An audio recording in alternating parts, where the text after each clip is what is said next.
welcome to Don't Sit This One Out, a podcast series where we explore why you need to register and vote in our local government elections. I'm here with Mary and Warwick. Go ahead and introduce yourselves. Thanks, Tamryn. I'm Mary Kassam. I'm the COO at the Dolphin Coast Residents and Ratepayers Association. And I'm Warwick Chapman, the chairperson of the KwaDukuza Residents Forum. Lovely to be chatting with you. If that sounded very serious, and don't panic, because I am here to ask all the silly questions and get clarity on how it works to vote and how the elections work. And in our last episode, we talked a little bit about why you have to register, why it's really, really urgent, how it works on a high level. If you didn't grab that episode, go back and watch it. And in this episode, I want to circle back to something I heard you say, Warwick, which is that we really have an opportunity to change the way that our local government works. Mary, you said it was an absolute emergency that everybody shows up. But before we do that, I want to just hear a little bit about your organizations, what political parties you stand for, if anything, and just so that everyone who's listening is understanding who's speaking and why. Thanks, Tamryn. Yeah, the Dolphin Coast Residents and Ratepayers Association is a civil society organization that advocates for residents and ratepayers here in the Dolphin Coast and even in the wider KwaDukuza municipal area. We deliver information, influence, access, and accountability when it comes to everything related to our local government, with a particular focus on service delivery.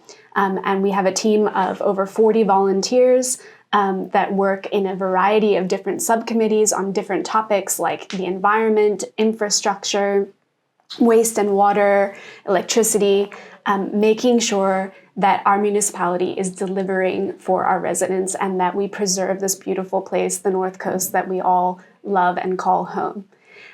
We are strictly apolitical. We will never endorse or support any political candidate or party. Why?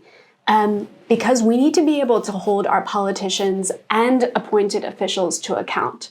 So if we align ourselves with a political party or take a political side, we're not going to be able to do that. We'll be compromised. The only side that we're ever going to take is the side of residents and our members. Yeah, the KDRF's a little spicier. We will definitely take a position from time to time. In the last election, we endorsed political parties.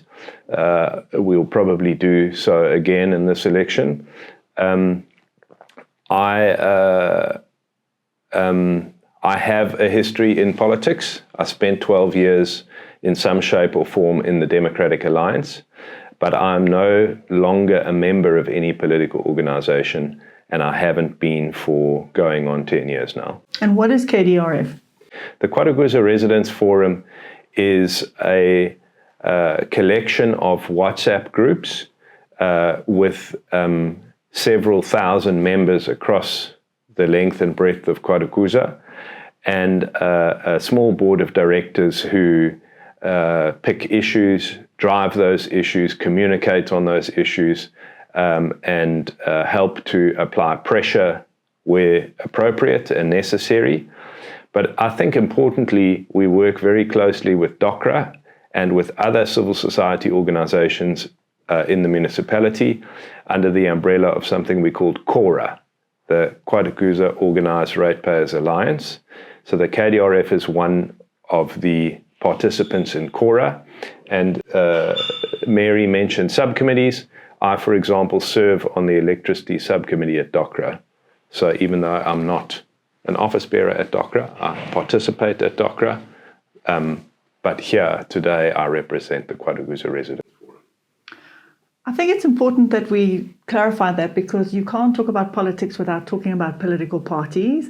And because we're about to talk about voting and how the local government elections work, we are going to be mentioning party names. And the very first thing that I want to know is, Warwick, you mentioned in episode 1 that there currently isn't a party that has majority in our local government. Some people might be surprised to hear that.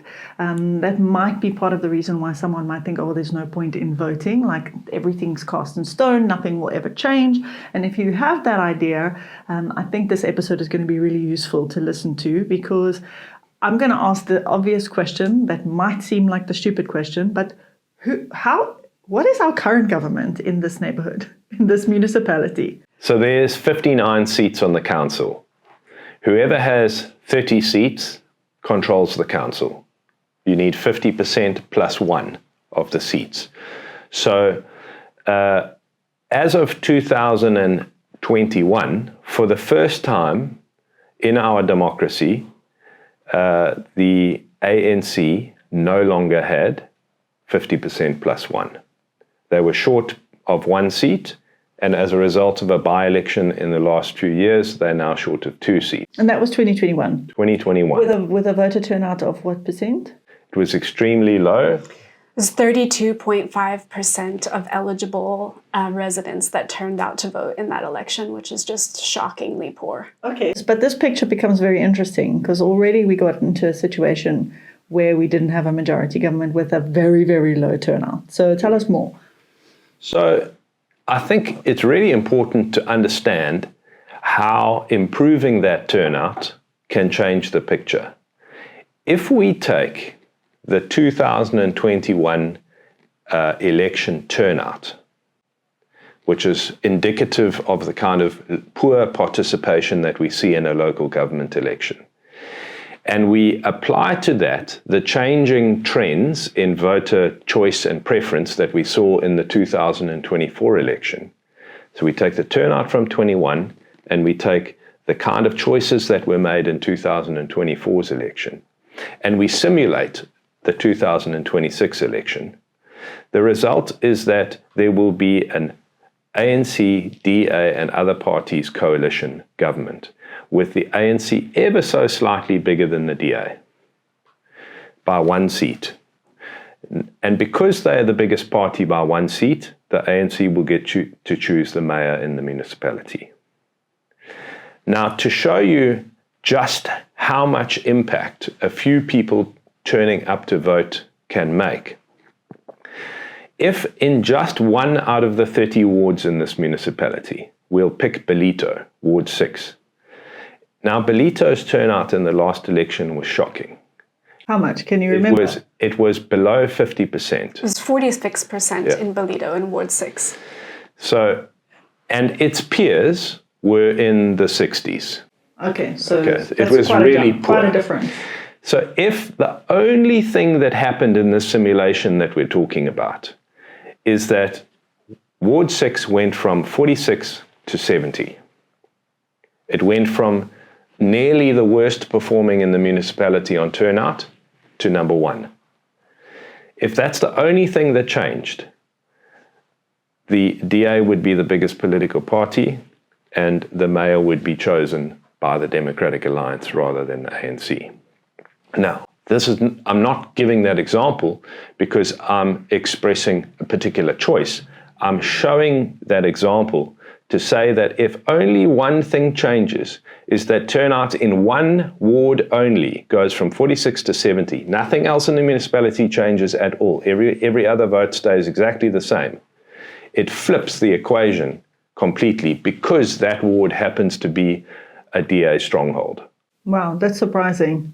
And what is the jump from 46 to 70 look like in terms of human beings who have to show up on the day? It's about 600 to 700 voters, extra voters. Wow. So that's actually not a lot of people that we could convince to try and roll the dice in a different direction. No, it's an incredibly small amount. And I think another caveat we have to put on this discussion and this simulation is that when we're talking about turnout of a historic election, so 2021, I mentioned Ward 6, 46% turned out.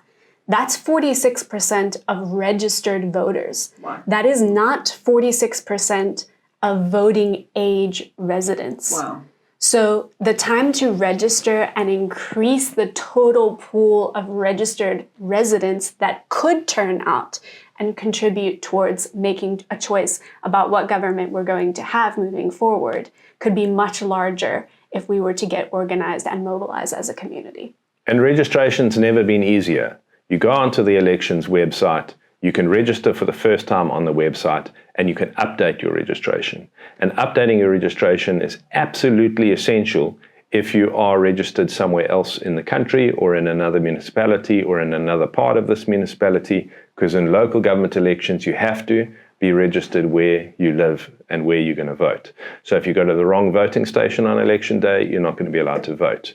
If you arrive at your voting station and you're registered in Joburg, both Helen Zille and KwaDukuza are going to lose out on your vote.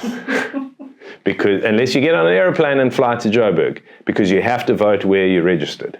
Yeah, I think that's incredibly important to highlight because we've had some changes in our municipality in terms of wards and voting districts, and one in particular is actually in Ward 6, which is the ward that we've been talking about. In the past, there's just been one voting station at the Bolido Library, but now Ward 6 has been divided into 2 voting districts. So we have a station at Bolido Library and a station at the NG Kerk, which is very close to the municipal building in the center of Bolido.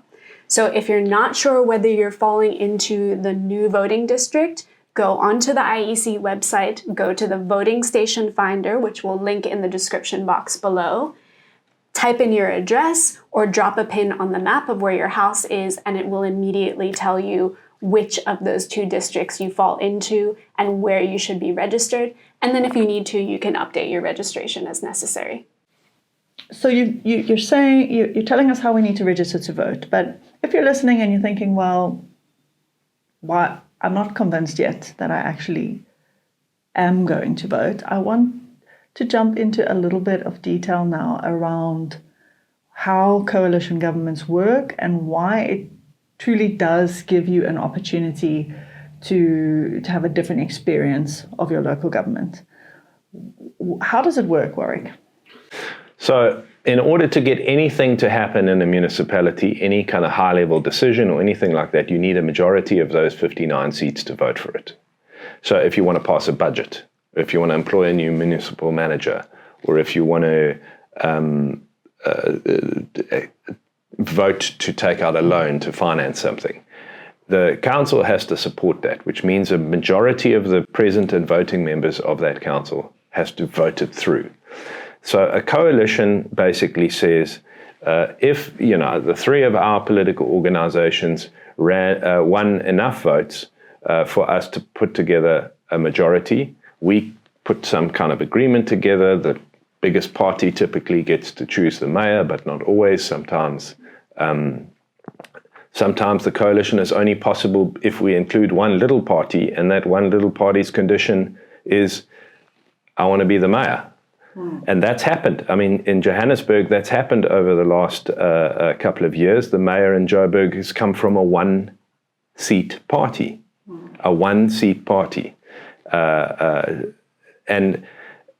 So a coalition is a good thing, I think, from where we've been over the last 20 to 30 years, because it means that more discussion, more collaboration, more consultation must take place before money can get spent, before budgets can get adopted, before loans can get taken, before senior officials can be employed, that kind of thing.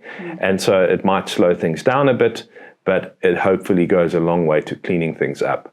And I also think that the kind of grand scale corruption that we've seen across municipalities over the past 20 to 30 years, that's much harder to do in a coalition government, because you have to have the participation of a diverse group of political parties to make that happen. So the prospect of a coalition government in this municipality is very real, and it's very exciting for us. But we really need to warn voters that voting for smaller parties presents a real risk that their vote will go to waste. What do you mean?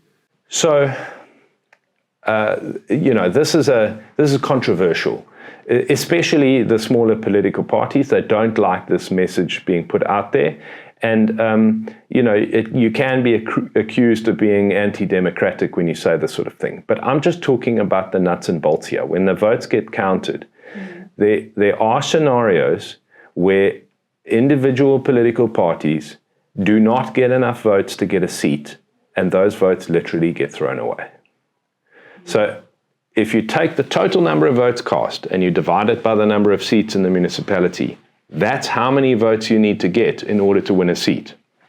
If a party needs 3,500 votes to win a seat, but they get 3,000, all 3,000 of those votes get thrown away. They don't count in the election.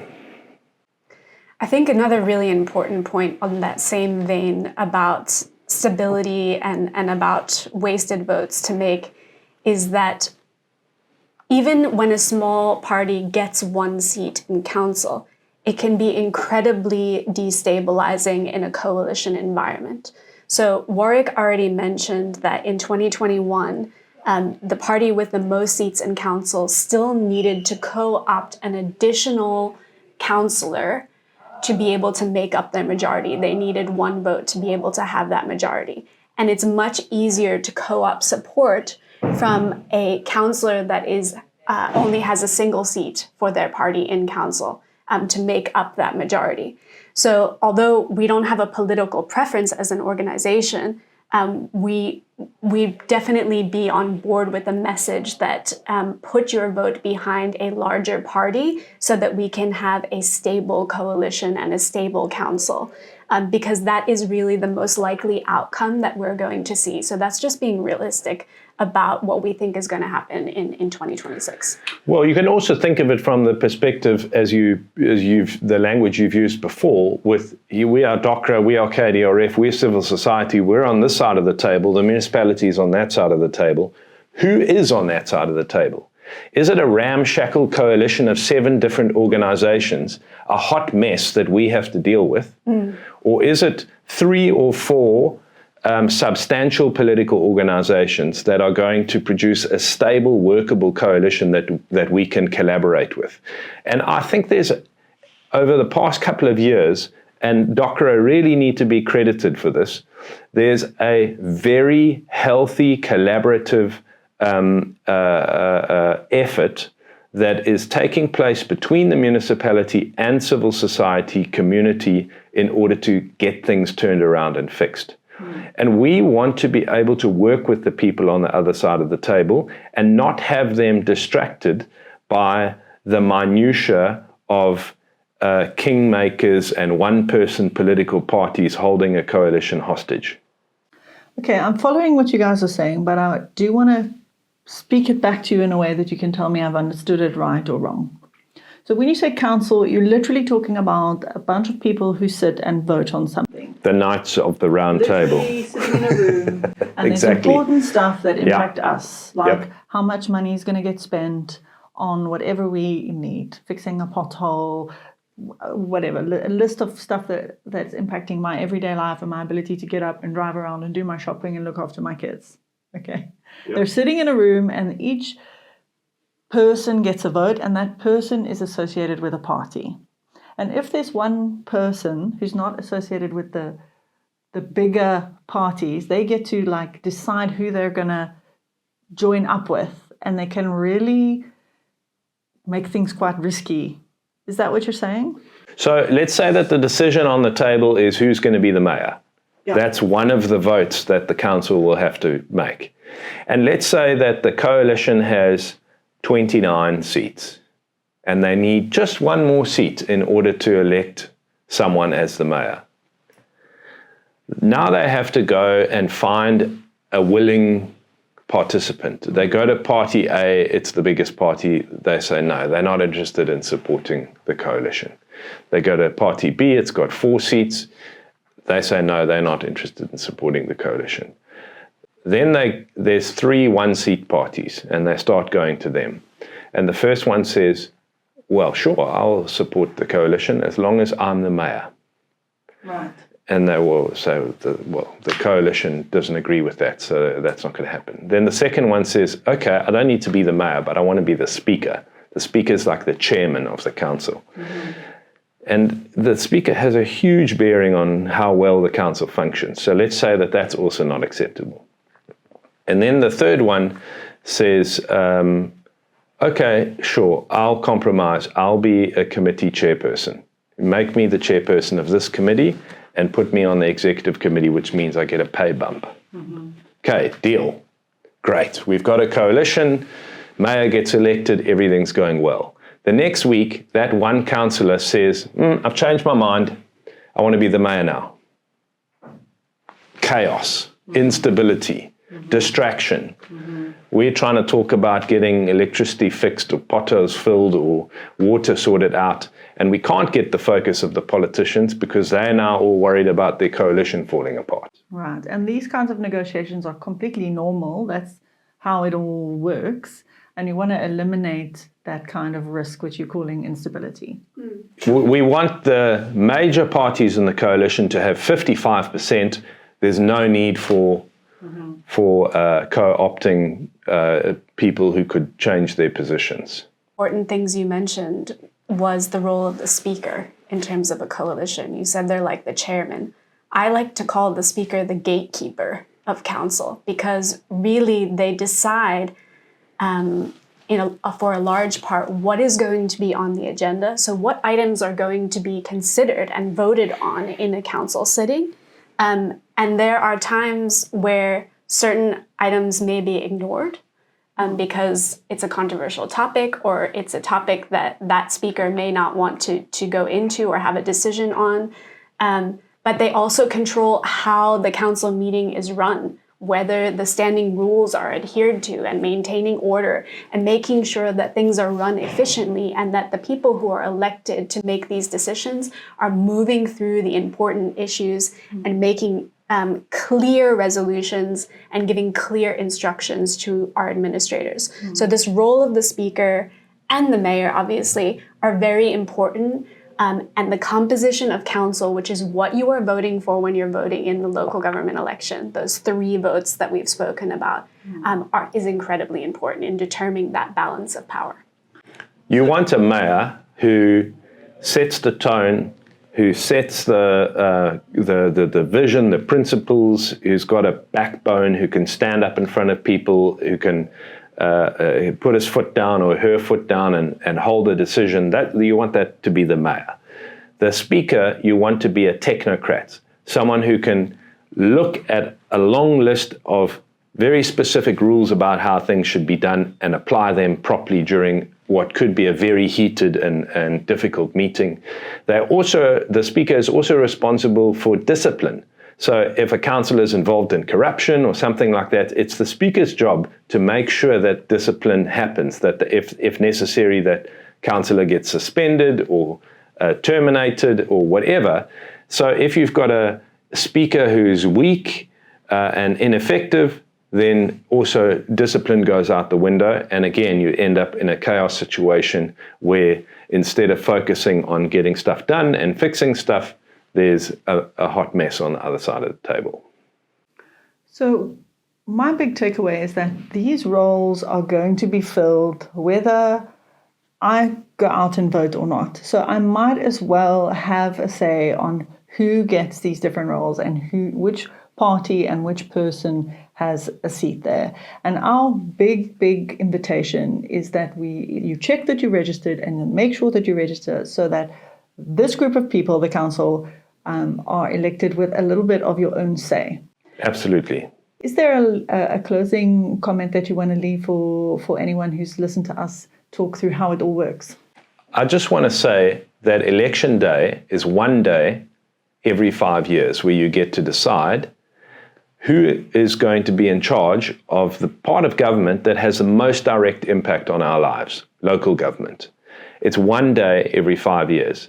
And if you pick a good time of the day, it might only be 1 hour in that day that you have to set aside for voting. Please just do it and drag as many people along as you can, because we need to increase the participation in this election to get a result that takes this municipality forward.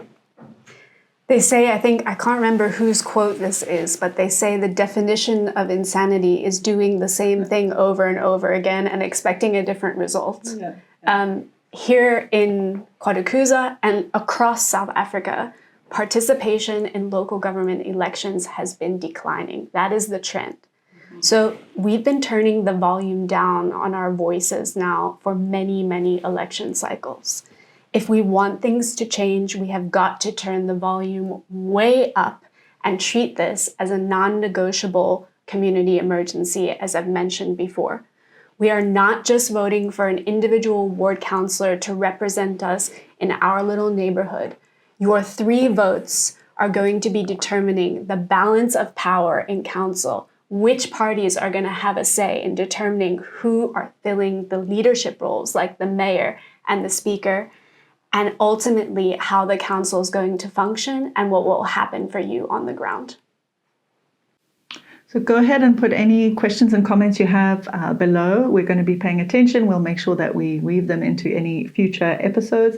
We really want you to absorb what's been said here and make sure that you don't sit this one out. Thank you for listening.